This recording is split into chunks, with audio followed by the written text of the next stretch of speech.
നമസ്കാരം. സംസ്ഥാനത്ത് ഈ മാസം 15-ാം തീയതി മുതൽ സ്ത്രീകൾക്ക് സൗജന്യ ബസ് യാത്ര അനുവദിക്കുമ്പോൾ അതിൻ്റെ നേട്ടം മലബാർ മേഖലയിലുള്ളവർക്ക് അധികം ലഭിക്കുന്നില്ല. നാമമാത്രമായേ അവിടെ ലഭിക്കൂ. വടക്കൻ ജില്ലകളിൽ KSRTC ബസ്സുകളുടെ എണ്ണം തീരെ കുറവായതാണ് അതിന് കാരണം.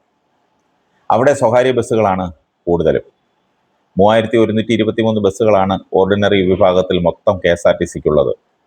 ഇതിൽ സർവീസ് നടത്തുന്നവ 1600, 1800 എണ്ണം മാത്രമേ ഉള്ളൂ. 500-ലധികം ബസ്സുകൾ കട്ടപ്പുറത്താണ്.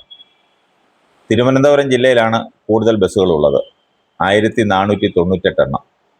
എന്നാൽ തലസ്ഥാന നഗരത്തിൽ സിറ്റി, പേരൂർക്കട, പാപ്പനംകോട്, വികാസ് ഭവൻ ഡിപ്പോകളിൽ നിന്നും ഓപ്പറേറ്റ് ചെയ്യുന്ന നാമമാത്രമായ ബസ്സുകൾ ഒഴികെ ബാക്കിയെല്ലാം സിറ്റി ഫാസ്റ്റായി മാറിക്കഴിഞ്ഞു. അങ്ങനെ രൂപാന്തരം വരുത്തിയത് വരുമാനം വർദ്ധിപ്പിക്കാനുള്ള കുറുക്ക് വഴി ആയിട്ടാണ് ഈ ഓർഡിനറി ബസ്സുകളെ സിറ്റി ഫാസ്റ്റ് ആക്കിയത്. അത് നേരത്തെ, അതായത് കഴിഞ്ഞ സർക്കാരിൻ്റെ കാലത്താക്കിയതാണ്. ഇവയെ സൗജന്യ സർവീസിൽ ഉൾപ്പെടുത്തേണ്ടെന്നാണ് നിലവിലെ തീരുമാനം. മന്ത്രിസഭാ യോഗത്തിൽ മറിച്ചൊരു തീരുമാനം ഉണ്ടായാൽ മാത്രമേ തിരുവനന്തപുരം നഗരത്തിലും സൗജന്യ യാത്രയുടെ കാര്യമായ ഗുണം വനിതകൾക്ക് ലഭിക്കൂ. അതേസമയം തിരുവനന്തപുരം ജില്ലയിലെ ഗ്രാമപ്രദേശങ്ങളിൽ ഓർഡിനറി സർവീസുകൾ ആവശ്യാനുസരണമുണ്ട്. വനിതകൾക്ക് 15-ാം തീയതി മുതൽ ഓർഡിനറി സർവീസുകളിൽ 0 ടിക്കറ്റ് നൽകും. യാത്ര ചെയ്യുന്ന ദൂരം പതിവ് പോലെ രേഖപ്പെടുത്തും.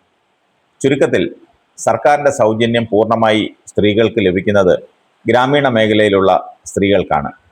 സിറ്റിയിലുള്ളവർ പൂസിപ്പോകും. ഒന്നാമതേ സൗജന്യത്തിൽ ഭിന്ന അഭിപ്രായമാണ് സ്ത്രീകൾക്കുള്ളത്. ഇപ്പോൾ തന്നെ സൗജന്യം വേണ്ട എന്ന് പറയുന്ന ഒരു ഗ്രൂപ്പും വേണമെന്നും ഓർഡിനറിയിൽ മാത്രമല്ല എല്ലാ ബസ്സുകളിലും നൽകണമെന്നും ആവശ്യപ്പെടുന്ന ഗ്രൂപ്പുമുണ്ട്.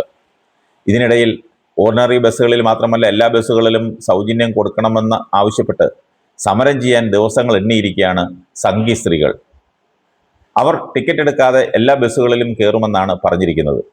അങ്ങനെ കയറിയാൽ വിവരമറിയും, കൂട്ടത്തോടെ ജയിലിൽ പോകേണ്ടി വരും. ഞാൻ മുൻപ് ഒരു അനുഭവം പറഞ്ഞിരുന്നു. എൻ്റെ സുഹൃത്ത് വലിയ വിദ്യാർത്ഥി നേതാവായിരുന്നു. 982-ൽ ബസ് ചാർജ് വർധനവിനെതിരെ സമരം ചെയ്തു. ടിക്കറ്റ് എടുക്കാതെ ബസ്സിൽ യാത്ര ചെയ്യാൻ ശ്രമിച്ചു. അവർ മൊത്തം 12 പേരുണ്ടായിരുന്നു. അവരെ പോലീസ് സ്റ്റേഷനിൽ കൊണ്ടുപോയി കേസാക്കി. ബസ്സിൻ്റെ ആ ട്രിപ്പ് മുടങ്ങിയ നഷ്ടപരിഹാരം ഉൾപ്പെടെ FIR-ൽ എഴുതി ചേർത്തു. അവരെല്ലാം പോലീസ് സ്റ്റേഷനിൽ നിന്ന് ജാമ്യത്തിലിറങ്ങി. മാസങ്ങളും വർഷങ്ങളും കഴിയുന്നു. പലരും പല വഴിക്ക് പോയി. കേസ് കോടതിയിലെത്തുന്നു. എല്ലാവർക്കും സമൻസ് പോയി. പലരും സ്ഥലത്തില്ലായിരുന്നു. ഉള്ളവരൊക്കെ കോടതിയിൽ നിന്ന് ജാമ്യമെടുത്തു. പാർട്ടി വക്കീൽ ഉണ്ടായിരുന്നത് കൊണ്ട് വക്കീൽ ഫീസ് കൊടുക്കേണ്ടി വന്നില്ല. കേസ് അങ്ങനെ അനന്തമായി നീണ്ടുപോയിക്കൊണ്ടേയിരുന്നു. പലപ്പോഴും കുറ്റപത്രം വായിച്ചു കേൾക്കാൻ എല്ലാവരും ഒരുമിച്ച് വരാതായി. കാരണം പലരും പല വഴിക്കല്ലേ. ഒടുവിൽ എൻ്റെ സുഹൃത്തിന് ഗൾഫിൽ പോകാൻ പാസ്പോർട്ടിന് എൻക്വയറി വന്നു. പോലീസ് കേസുണ്ടെന്നും പറഞ്ഞ് പോലീസുകാരനത് തിരിച്ചയച്ചു. അവൻ ഓടി വക്കീലിനെ കാണാൻ. വക്കീലും കൈമലർത്തി. പിന്നെ പലരെയും കണ്ടും കാലുപിടിച്ചും നോക്കി ഇതിൽ നിന്ന് ഒന്ന് ഊരാൻ. ഒടുവിൽ സർക്കാർ മാറി വന്നപ്പോൾ രാഷ്ട്രീയ കേസുകൾ പിൻവലിച്ച കൂട്ടത്തിൽ ഇതും പിൻവലിച്ചു. അപ്പോഴേക്കും വീണ്ടും 5 വർഷം കഴിഞ്ഞു. പിന്നീടാണ് പാസ്പോർട്ട് കിട്ടിയത്. അപ്പോഴേക്കും ഗൾഫ് മോഹമൊക്കെ പോയി. നാട്ടിൽ ചെറിയ കച്ചവടവുമൊക്കെയായി ഒതുങ്ങിക്കൂടി. ഇപ്പോഴും അങ്ങനെ തന്നെ. ഞാൻ പറഞ്ഞു വന്നത്, കേസും വഴക്കിനുമൊക്കെ പോകുമ്പോൾ ഉണ്ടാകുന്ന ഏടാകുടങ്ങളെ പറ്റിയാണ്. ഭാവി വരെ പോകും.